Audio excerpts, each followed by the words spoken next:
Bom, gente, continuando a nossa aula sobre custeio por ordem de produção, capítulo 3 do livro do Gerson,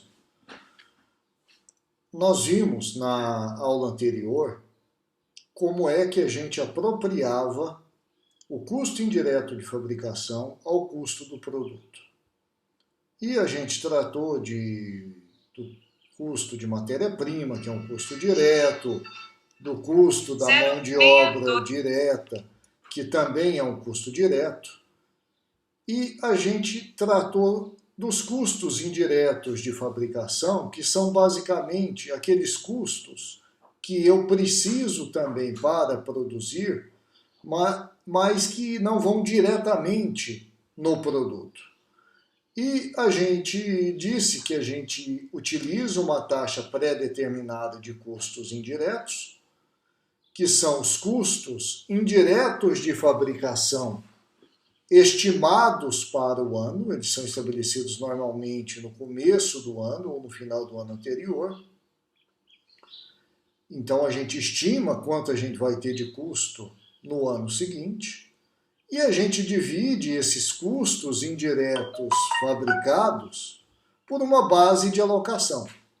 Essa base de alocação tem que ter relação com a produção em si. E a gente optou, nesse caso, que a gente está fabricando hambúrguer, em utilizar uma base de alocação que são a hora de mão de obra direta. Por quê? Porque é um item que demanda muita mão de obra. Ele não demanda máquina. Então, como a relação de produção está mais ligada à mão de obra, tem sentido eu vincular os meus custos indiretos de fabricação à hora de mão de obra.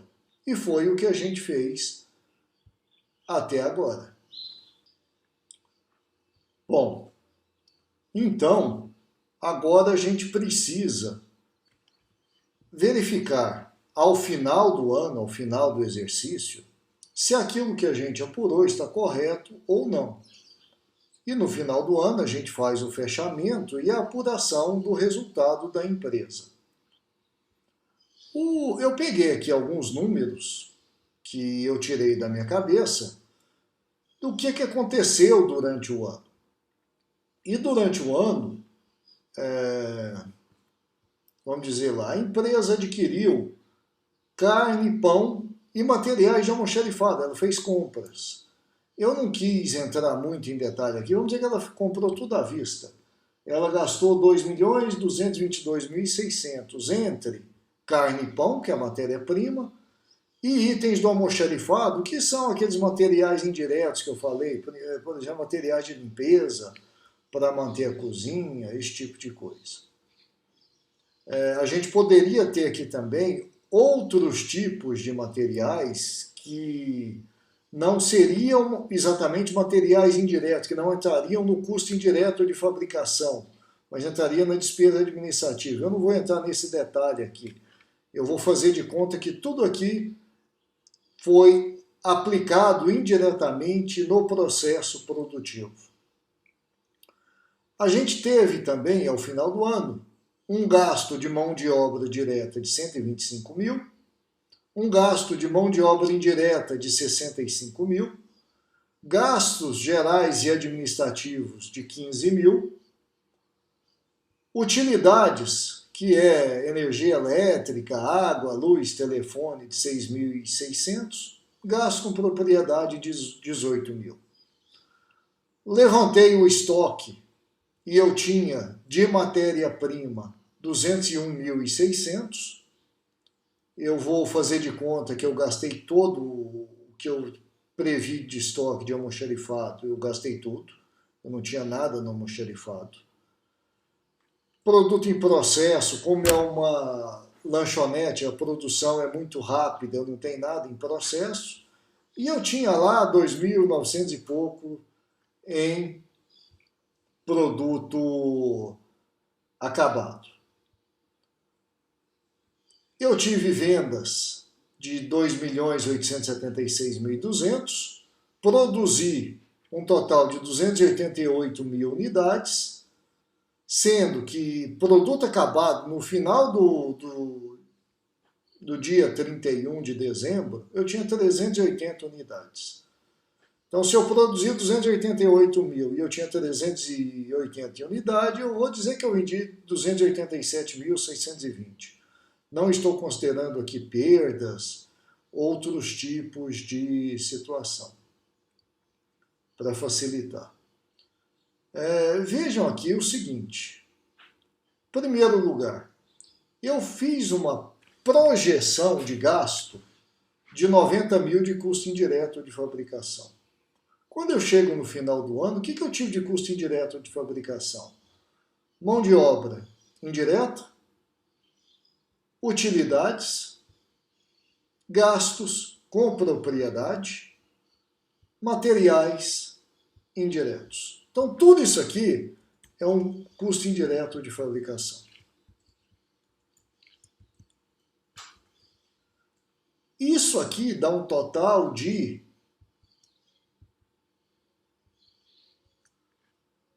R$94.600. O que significa isso? Vejam que eu tinha previsto gastar 90 mil. Eu chego no final do ano, faço minha conta e eu tenho aqui um gasto de R$94.600. Isso significa que eu tenho uma diferença de R$4.600 aqui que eu gastei a mais do que aquilo que estava previsto. Aí, nessa parte do exercício, do capítulo, nós vamos ver como fazer com essa diferença.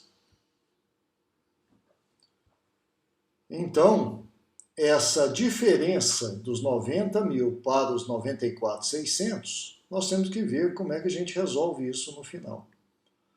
Aqui tem uma outra situação também que nós vamos nos deparar. É parecida com ela. Vejam que quando eu cheguei no final do ano, eu gastei R$125 mil de mão de obra direta. A gente vai ver, hora que fizer o relatório, quanto que eu estava prevendo gastar e quanto que eu gastei. Isso aqui nós vamos ver. Nós vamos ter uma diferença aqui também. Eu não entrei na questão de matéria-prima, mas o princípio é o mesmo. Então, para a gente levantar esses custos aqui de produção, eu fiz um pequeno relatório de custos aqui. Na verdade, isso aqui a gente vai fazendo a cada ordem de produção e vai controlando ao longo do tempo.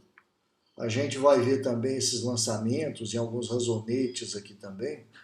Mas vamos ver primeiro o relatório de custos para ter produzido os 288 mil hambúrgueres que eu vendi. Para produzir isso aqui, eu precisei de 288 mil pedaços de carne, faltou um zero, e eu precisei de 288 mil pães. Cada carne, ela me custa R$6, cada pão R$1. Então, eu gastei de matéria-prima isso aqui, 1.728.000 de carne, 288 mil de pão. As horas gastas para produzir, lembrem-se que eu falei aqui na parte anterior, na aula anterior, que eu gastava 3 minutos para fazer um hambúrguer. E cada minuto me custava R$8,33. Se eu fiz 288 mil pães, teoricamente, eu teria gasto 14.400 horas. A 8,33 dá R$120 mil. Só que, e foi isso que veio para cá. Foi esse valor aqui que veio para cá, para que a gente achasse o valor daquilo que vai diretamente no produto. Só que isso daria 120 mil, mas eu gastei 125 mil reais de mão de obra. Eu não gastei 120 mil, eu gastei 125 mil. Os custos indiretos de fabricação, que são aqueles que eu utilizei aqui em cima, na taxa pré-determinada, como é que a gente calcula ele naquela planilha nossa? Os custos indiretos de fabricação, se eu usei como base as horas de mão de obra direta, a quantidade aqui que eu gastei são esses 14.400. Que taxa que eu disse que era? Foi aquela taxa que a gente calculou ali em cima, de 6,25, que é o custo estimado de 90 mil dividido pela base de alocação, que eram os 14.400. Então eu tenho um gasto aqui de 90 mil. Vejam a diferença. Então, o meu custo de produção, que foi computado para todos os efeitos, foi de R$ 2.226.000.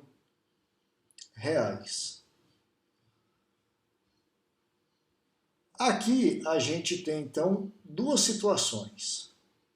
Eu tenho a diferença da mão de obra direta, que foi de R$ 5.000, que ela é o quê? Ela é simplesmente aquilo que eu gastei menos aquilo que estava previsto, 5 mil, e eu tenho a diferença do CIF. E a diferença do CIF é o quê? É aquilo que eu gastei menos aquilo que eu estimei gastar, 90 mil. Então eu tenho aqui R$ 9.600 que não estão aqui dentro, mas que foram efetivamente consumidos no processo de produção. Quando eu faço a minha estimativa, a minha DRE chega lá no final do ano, o que eu tenho aqui? Bom, eu tenho minhas vendas, e foi isso aqui. Eu tenho o meu CPV, está onde? Está aqui. Eu tenho o lucro bruto, as minhas despesas gerais e administrativas, que são as despesas do período, que eu disse que eram 15 mil, o imposto de renda de 34% e o lucro. E isso aqui, esses 9.600, porque eles foram efetivamente consumidos e não estão aqui. Aqui a gente tem a seguinte opção que a gente pode utilizar. Eu posso pegar esses 9.600 e somar ao meu CPV. Simplesmente isso. Então, o meu CPV de 2.226, ele vai para 2.235.600 com a soma dos 9.600. E isso reflete diretamente no meu lucro líquido. Outra opção que eu tenho é não fazer isso aqui diretamente, mas proporcionalmente. Proporcionalmente de que maneira? Vejam que eu tenho alguma coisa em estoque ainda de produto acabado. Eu tenho toda essa minha venda, mas eu tenho alguma coisa de produto acabado. Então, o que eu tenho aqui de PA? Eu tenho... E o que eu tenho aqui de CPV? Que foi consumido. Isso aqui. É uma diferença muito grande de um para o outro, e no final, a proporção de cada um é muito pequena. A maior parte está no CPV. Então, essa segunda opção, que seria fazer proporcionalmente ao estoque de produto acabado e ao meu CPV, no final, quase que todo o valor vai para o CPV. Então, o que eu deveria fazer aqui? Aplicar essa diferença aqui, os 9.600,